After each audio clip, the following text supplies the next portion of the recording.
In this last Epoch guide, I want to cover some of the defensive mechanics in this game to help out new players if you're dying a lot in the game, and what you should focus on actually getting up to a specific point so you don't keep dying. Because the higher the corruption, the more stronger the enemies are and the stronger they hit. Now you are going to get one tapped often in this game. Sometimes you just can't help that. That is completely normal, so don't worry too much about that. But what I want to do is focus on what the stats are and what they do, just to help you understand the game a little bit better and around your build. Now, not all stats are going to be specific to every build, but let's dive into the stats. So we're going to start from the top to the bottom. Well, first of all, let's start with the most important thing, and that is health. This is your health pool, and what happens is when that gets to 0, you die. Okay, so that's what health is. And we also have ward. Now some builds don't use ward and some do. What ward does is it's essentially a shield that absorbs damage before your health pool starts taking the damage. So this is quite important for some builds, specifically my melee build where I want to have a lot of ward, and I build up my ward by using health potions. As I don't use them for health, I use them for ward. So that's health and ward, and that's what those do. Now, how much you need of each is going to be dependent on your build. Now, the next thing we're going to go from top to bottom is vitality. Vitality gives you health and 1% potion and neurotic resistances. So you might want this depending on your build. Strength gives you armor, and we're going to talk about armor in a second. And then we have dexterity. This gives you a dodge rating. We're going to talk about dodge rating in a second as well. We have intelligence. This contributes to your ward retention, which we're also going to talk about as well. And then we have attunement. This counts towards your mana, so this just gives you more mana, not really a defensive skill. Now, what we also have is resistances here. You want to have all of your resistances at least 75%. This is the cap. Anything over 75 is useless. However, in some builds, like for my one, the neurotic, I want to have it as high as possible because any unused resistance actually gets converted into ward on this specific build. That's why it's so high.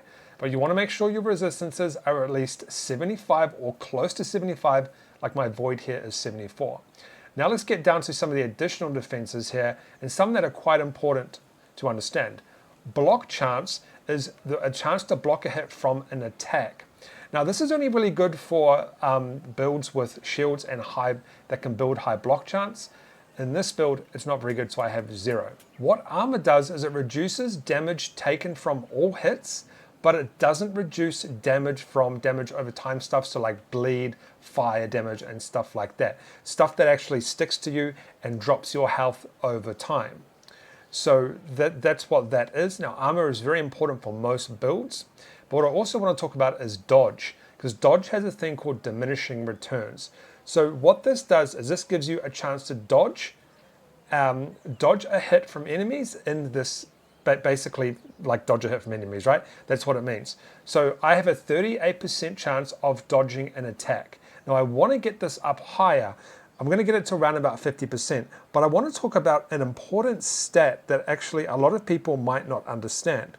And this is why, one of the reasons why I wanted to do this video. I have the stats written down from Reddit. I'm just going to find them real quick. All right, so these are the stats.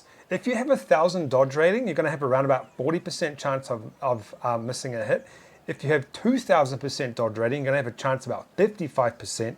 If you have 3,000, it is a 60% chance of dodging a hit. So if you notice from that, the higher your dodge chance is, the less percentage you're going to actually have. So I'm going to get mine to around about 1,000, and I'm probably going to stop at that.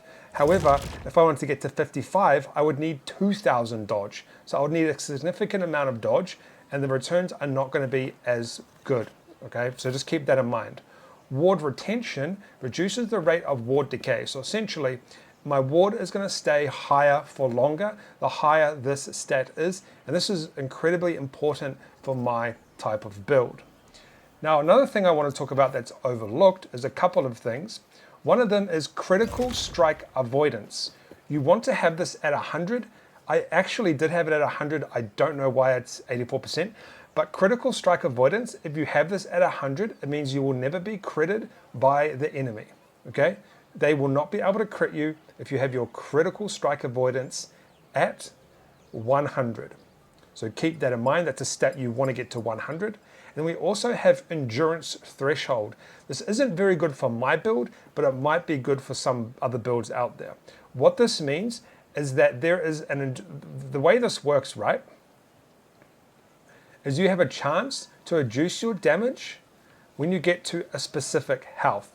So for example, if your endurance is 50% and your threshold is 100, it means all damage dealt to your last 100 will be reduced by 50%. So if we look at my stats here, the threshold is 338. So it means that when my health gets to 338, any damage I take is going to be 52% less. So if you're running just a health build with no ward, this is extremely important to try and get both of these stats as high as possible. Because what that means is the higher your threshold is and the higher your percentages is you're going to take less damage when you're in that health pool that you've created. In my case, it's 338. So when I get to 338, I'm going to take 52% less damage. Now, endurance is capped at 60%. So get this to 60% and then get your threshold as high as you possibly can. And then if you max these stats out and you max out critical strike avoidance as well, that's a huge defensive, some huge defensive stats that are going to help you not die in the game. Very important to do that one, okay? To do that. And then we also have, now, this is if you're doing a ward build, focusing solely on ward. My ward stats are terrible right now for this build. I'm trying to work on that. But you want to have your ward per second as high as possible, and then your ward decay threshold as high as possible as well if you're doing a ward build. Now, there's a few other stats that you can potentially look at doing depending on your build. Now, I did forget stun avoidance. This is really dependent on the build as well. If you don't want to get stunned as much, get this as high as possible. But keep in mind, you obviously can't get every single stat as high as you possibly can, and especially for people that don't play the game a lot. Like if you have a job, kids, and all that sort of stuff, and you don't have time to play this 24 hours like most streamers do, you're never going to get the best gear, so you're not going to have time to get all of your stats as high as possible. So focus on the stats that matter the most for your build.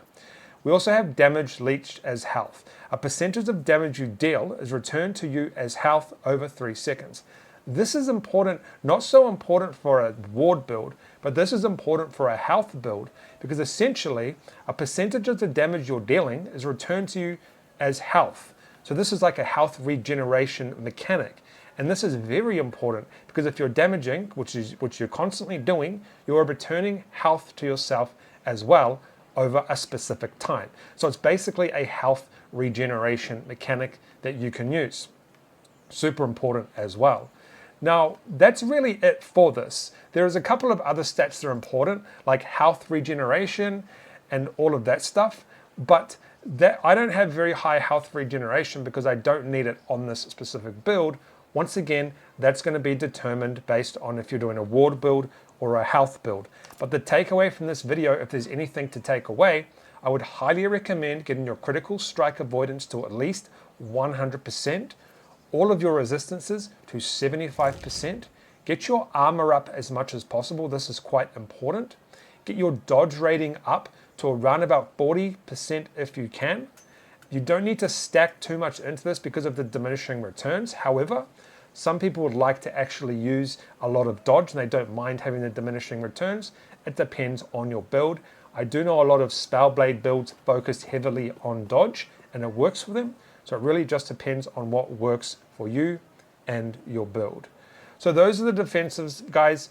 Figure out what works great for your build, and eventually it should help, right? It should really help with not dying as much.